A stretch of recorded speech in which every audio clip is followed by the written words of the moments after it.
Hello बच्चों, तो आप सभी का हमारे इस YouTube चैनल मिशन 2 पे आप लोगों का बहुत बहुत स्वागत है।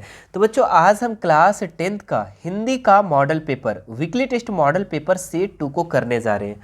और ये जो मॉडल पेपर है आपके वीकली टेस्ट के लिए बहुत ही ज़्यादा इंपॉर्टेंट है। तो आप इस वीडियो को पूरा ज़रूर देखना और अपने सभी साथियों को शेयर ज़रूर कर देना।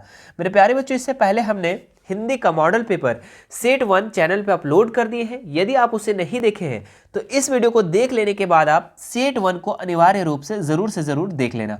ठीक है, तो चलिए स्टार्ट करते हैं इस मॉडल पेपर सेट 2 में जो भी क्वेश्चन दिए गए सभी क्वेश्चन को हम लोग एक एक करके देखते हैं। देखिए, जो सबसे पहला क्वेश्चन है क्या है, लेखिका की शादी कहाँ हुई थी। जो लेखिका थी मुन्नू भंडारी, उसकी शादी कहाँ हुई थी। ठीक है, ऑप्शन है दिल्ली, मुंबई, कोलकाता, इनमें से कोई नहीं। तो लेखिका मुन्नू भंडारी की जो शादी हुआ था ना, ये कोलकाता में हुआ था। ऑप्शन नंबर सी इसका बिल्कुल राइट हो जाएगा। ठीक है, तो आप इसे याद कर लेंगे। आगे देखते हैं नेक्स्ट क्वेश्चन। कॉलेज के प्रिंसिपल ने लेखिका के पिता को किस कारण पत्र लिखा। तो जो कॉलेज का प्रिंसिपल था वो लेखिका के पिता को एक पत्र लिखा था। तो किस कारण से, किस वजह से लिखा। ठीक है, इसलिए लिखा था बच्चों लेखिका की गतिविधियों को शिकायत करने के लिए। क्योंकि बच्चों लेखिका जो थी ना, ये अपने कॉलेज में एकदम रौब जमाते थे। ठीक है, तो जितनी भी गतिविधियां इसके शिकायत करने के लिए कॉलेज के प्रिंसिपल लेखिका के पत्र लिखा, लेखिका के पिता को, है ना। ऑप्शन नंबर ए इसका बिल्कुल राइट हो जाएगा। आगे देखते हैं नेक्स्ट क्वेश्चन।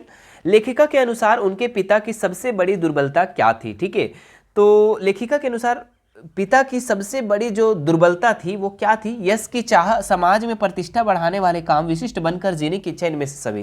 तो इसका राइट आंसर हो जाएगा इनमें से सभी। ठीक है, आगे देखते हैं नेक्स्ट क्वेश्चन। लेखिका के घर का वातावरण कैसा था। ठीक है, कैसा माहौल था बच्चों लेखिका के घर का। ठीक है, धार्मिक वातावरण, राजनीतिक वातावरण, शैक्षिक वातावरण, अतिथि सत्कार और प्रिय वातावरण। ठीक है, तो लेखिका का जो घर का माहौल था, वातावरण था, वो अतिथि सत्कार और प्रिय वातावरण था बच्चों। ठीक है, ऑप्शन नंबर डी इसका बिल्कुल राइट हो जाएगा। आगे देखते हैं नेक्स्ट क्वेश्चन। सन 1942 के आंदोलन के बाद देश का वातावरण कैसा था। ठीक है, तो 1942 के आंदोलन के बाद देश का जो माहौल था वो कैसा था बच्चों। ठीक है, तो वो था स्वतंत्रता संग्राम में भाग लेने वालों की होड़ भरा। ठीक है, ऑप्शन नंबर डी इसका बिल्कुल राइट हो जाएगा। लेखिका के पिता को लड़कियों का रंग कैसा रंग पसंद था। ठीक है, तो सांवला, गोरा, काला, गेहुआ। ठीक है, तो लेखिका के जो पिता थे, ठीक है, वो लड़कियों का रंग गोरा रंग को पसंद करते थे। ठीक है, ऑप्शन नंबर 20 का बिल्कुल राइट हो जाएगा। आगे देखते हैं नेक्स्ट क्वेश्चन। कवि निराला ने बादलों की तुलना किससे की है। ठीक है, कवि से, वर्षा से, सृष्टि से, इनमें सभी। ठीक है, तो कवि निराला ने बादलों की तुलना जो की है ये कवि से किया गया है। ठीक है, ऑप्शन नंबर ए इसका बिल्कुल राइट हो जाएगा। आगे देखिए नेक्स्ट क्वेश्चन। उत्साह कविता किन अर्थों की ओर संकेत करती है। ठीक है, तो उत्साह कविता जो है ये किन अर्थों की ओर संकेत करती है। तो ये ललित कल्पना, क्रांति चेतना के साथ नव निर्माण, नव संचार की ओर। ठीक है, ऑप्शन नंबर 20 का बिल्कुल राइट हो जाएगा बच्चों। नेक्स्ट देखिए, अट नहीं रही है कविता में कवि कौन है। ठीक है, काफी इंपॉर्टेंट सवाल है। ठीक है, वेरी वेरी इंपॉर्टेंट। अट नहीं रही है जो कविता है बच्चों, इसके जो कवि है ना, ये है सूर्यकांत त्रिपाठी निराला। ठीक है, ऑप्शन नंबर 20 का बिल्कुल राइट हो जाएगा। ठीक है, एक सवाल आप लोग के लिए होमवर्क हम दे रहे हैं, इसको आप लोग हमें कमेंट करके जरूर बताना। ठीक है, होमवर्क है कि उत्साह, ठीक है, उत्साह जो कविता है उसके कवि कौन है ये आपको कमेंट करके नीचे बताना। हमने पहले सेट में इसे बता दिया है। ठीक है, मुझे आशा है कि आप बहुत अच्छे से उसको देखे होंगे तो आपको याद भी होगा, है ना। तो इसको आप कमेंट करके बता दो। नेक्स्ट क्वेश्चन देखते हैं हम लोग। फागुन आते ही वन उपवन में क्या परिवर्तन होने लगता है। जब फागुन आता है बच्चों तो वन उपवन में क्या चेंजेस होने लगता है। तो पेड़ों पर रंग बिरंगे फूल खिलने लगते हैं। ऑप्शन नंबर 20 का बिल्कुल राइट हो जाएगा। ठीक है, आगे देखते हैं नेक्स्ट क्वेश्चन हम लोग। अब यहां से कुछ देखिए सब्जेक्टिव क्वेश्चन को हम लोग देख लेते हैं। ठीक है, जिसमें से देखिए पहला इसमें है क्या, 11 नंबर सवाल में, वह कौन सी घटना थी जिसके बारे में सुनने पर लेखिका को ना अपनी आंखों पर विश्वास हो पाया और ना अपने कानों पर। तो यहाँ पे बताना बच्चों कि वो कौन सा घटना था जिस पर लेखिका जब सुनी तो वो खुद पर विश्वास नहीं कर पाई। ठीक है, तो देखिए यहाँ पे आंसर लिखा हुआ है, लेखिका राजनीतिक कार्यक्रमों में बढ़ चढ़कर भाग ले रही थी। तो लेखिका जो थी ना राजनीतिक कार्यक्रम में बहुत बढ़ चढ़ करके भाग लेते। इसी कारण से लेखिका के कॉलेज प्रिंसिपल ने इसके पिता पर पत्र भेजा जिसमें अनुशासनात्मक कार्यवाही करने की बात लिखी थी। यह पढ़कर पिताजी गुस्से में आ गए। ठीक है, तो ये जो है प्रिंसिपल, कॉलेज के जो प्रिंसिपल थे, लेखिका के कॉलेज के प्रिंसिपल, वो पिताजी के पास एक शिकायत पत्र लिखे। ठीक है, जिसमें अनुशासनात्मक कार्यवाही करने की बात लिखी गई थी। जब ये चीज़ को जब पिताजी पढ़े तो काफ़ी गुस्सा में आ गए, काफ़ी क्रोधित हो गए। ठीक है, लेकिन इस पत्र में क्या लिखा हुआ तो आगे पढ़ते हैं। कॉलेज की प्रिंसिपल ने जब बताया कि मुन्नू के एक इशारे पर लड़कियां बाहर आ जाती है और नारे लगाती है, हुई प्रदर्शन करने लगती है, तो पिताजी ने कहा कि यह देश की मांग है। वे हर्ष से गदगद होकर इस बात लेखिका की मां को बता रहे थे, तो इस बात पर लेखिका को विश्वास नहीं हो पाया। ठीक है, लेकिन इस पत्र को जब पूरा पढ़े पिताजी तो उसमें लिखा हुआ था कि जो मुन्नू है उसके एक इशारे पर कॉलेज की सारी लड़कियां जो है वो कॉलेज से बाहर आ जाती है और वो नारे लगाने लगती है, प्रदर्शन करने लगती है। जब पिताजी पढ़े तो काफ़ी खुश हो गए। ठीक है, हर्ष हो गए, गदगद हो गए हर्ष से, खुशी से। ठीक है, कि देश की तो यही ऐसी ही लड़कियों की तो मांग है। ठीक है, कि वो आगे बढ़े। ठीक है, जब ये बात लेखिका कि माँ को जब उसके पिताजी बता रहे थे तो लेखिका ऐसा बात सब सुने ना अपने पिताजी से, तो वो काफ़ी मतलब उसे विश्वास ही नहीं हो पाया कि पिताजी मेरे सपोर्ट में है, कि एक शिकायत पत्र पढ़ करके मेरे सपोर्ट में कैसे हो सकते हैं। ठीक है, तो ये चीज़ है। ठीक है, तो इसको आप अच्छे से याद कर लेंगे। आगे देखते हैं नेक्स्ट क्वेश्चन। कविता में बादल किन किन अर्थों की ओर संकेत करता है? ठीक है, तो कविता में बादल निम्नलिखित अर्थों की ओर संकेत करता है। देखिए, ए है बादल पीड़ित प्रयासों जनों की प्यास बुझाने वाला है, बिल्कुल। बादल क्रांति की अर्थ की ओर संकेत करता है। बादल ललित कल्पना की ओर संकेत करता है। बादल जन जन की आकांक्षा को पूरा करने वाला है। बादल नूतन कविता की अर्थों की ओर संकेत करता है। ठीक है, तो बादल देखिए इतने सारे अर्थों की ओर संकेत करता है, तो इसको भी आप याद कर लेंगे। आगे देखते हैं नेक्स्ट क्वेश्चन। फागुन में ऐसा क्या होता है जो बाकी ऋतुओं से भिन्न होता है? ठीक है, तो फागुन में ऐसा क्या होता है? फागुन में मादकता का प्रभाव विशेष रूप से होता है। ठीक है, यह मादकता उसे अन्य ऋतुओं से अलग कर देती है। फागुन में वसंत का मोहन सौंदर्य देखने ही बनता है। फागुन के महीने में निर्जीव प्रतीत होने वाले प्राणियों तथा प्रकृति में जान पड़ जाती है। ठीक है, मतलब कि जो मुरझाया उरझाया है सारा चीज़ वो क्या होता है, उसमें जान आ जाता है। ठीक है, इस ऋतु में उत्साह का संचार होता है। फागुन मास मौज मस्ती लेकर आता है। ठीक है, तो ये है आपका फागुन का विशेषता जो बाकी ऋतुओं से भिन्न है, तो आप इसे याद कर लेंगे। आगे देखते हैं नेक्स्ट क्वेश्चन। देखिए यहाँ पे जो सवाल है एक एक नंबर, दो दो नंबर का सवाल है। देखिए इसको पढ़ते हैं। कहानियाँ, क्या लिखा हुआ है? कहानियाँ लिखते हुए लेखिका को किसका एहसास हुआ? जब कहानियाँ लिखते हुए लेखिका जो किसका एहसास हुआ, तो किशोर अवस्था से जुड़ी हुई यादों का। ठीक है, दूसरा नंबर है फ्लैट संस्कृति का क्या परिणाम हुआ? ठीक है, तो हम एक दूसरे से दूर हो गए। फ्लैट संस्कृति का क्या परिणाम हुआ? हम एक दूसरे से दूर हो गए।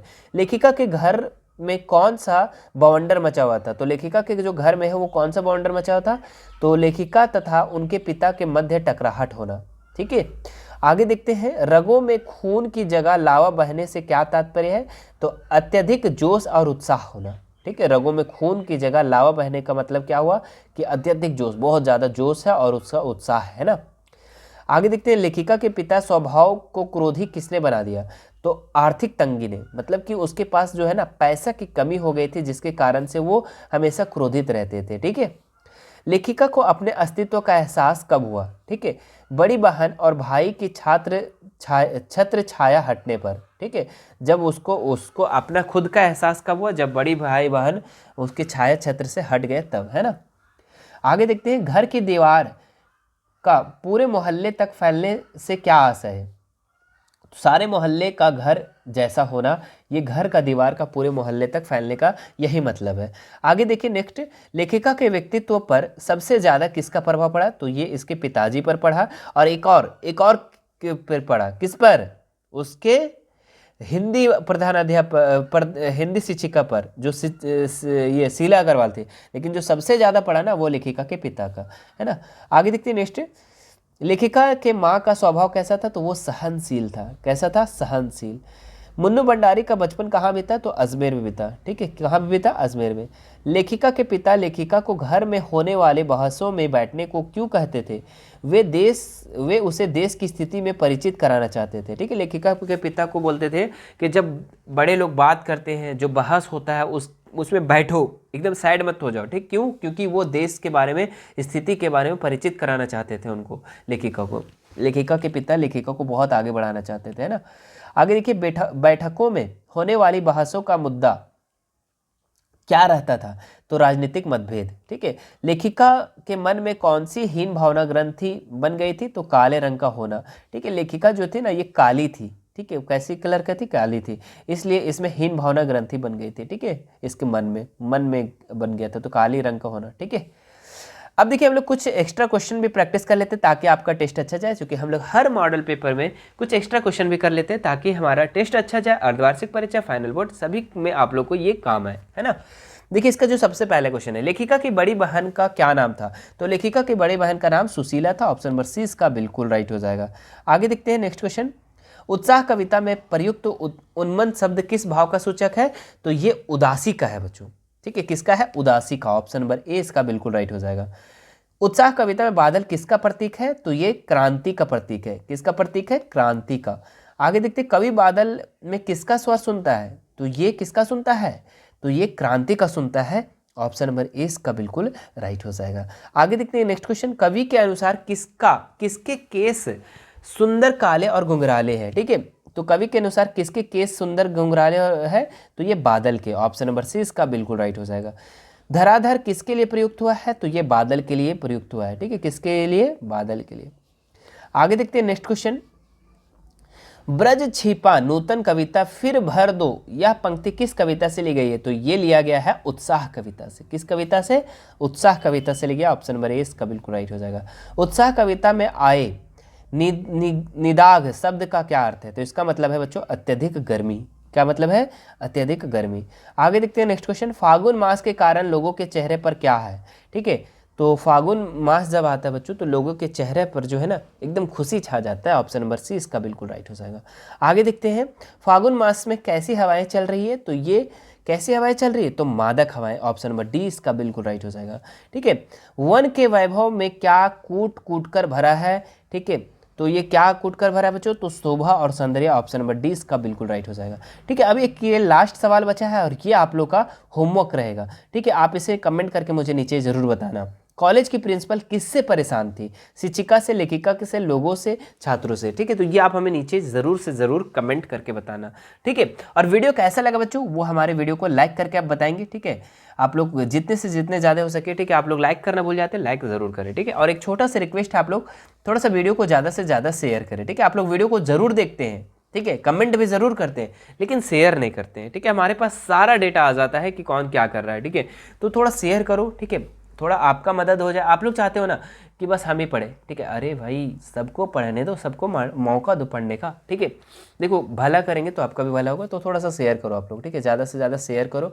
ठीक है, जितना शेयर करोगे उतना ज़्यादा आप लोग के लिए हम वीडियो लेकर के आएंगे। ठीक है, तो ये था बच्चों आप लोग का मॉडल पेपर सेट 2।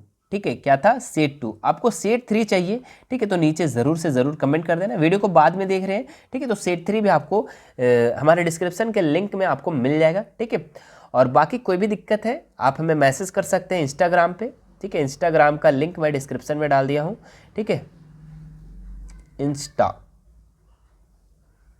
INST है ना इंस्टाग्राम पे, जिसका लिंक मैं डिस्क्रिप्शन में डाल दिया हूँ। ठीक है, और Telegram, WhatsApp group, WhatsApp channel सभी का लिंक, चारों सोशल मीडिया का लिंक हमारा डिस्क्रिप्शन में मिल जाएगा। वहाँ से आप ऐड हो सकते हैं और बेझिझक कोई भी सवाल कर सकते हैं। ठीक है, तो चलिए फिर वीडियो को यहीं पे अंत करते हैं। सब्सक्राइब नहीं की हो तो कर लो ताकि नई वीडियो आपके पास नोटिफिकेशन आ जाए। उसके बाद घंटी का बटन भी दिखेगा, सब्सक्राइब जैसे करोगे ना आप तो उसके बगल में घंटी का बटन दिखेगा, उसको भी आप दबा लेना। ठीक है, चलिए फिर मिलते हैं नेक्स्ट वीडियो में। Thank you so much.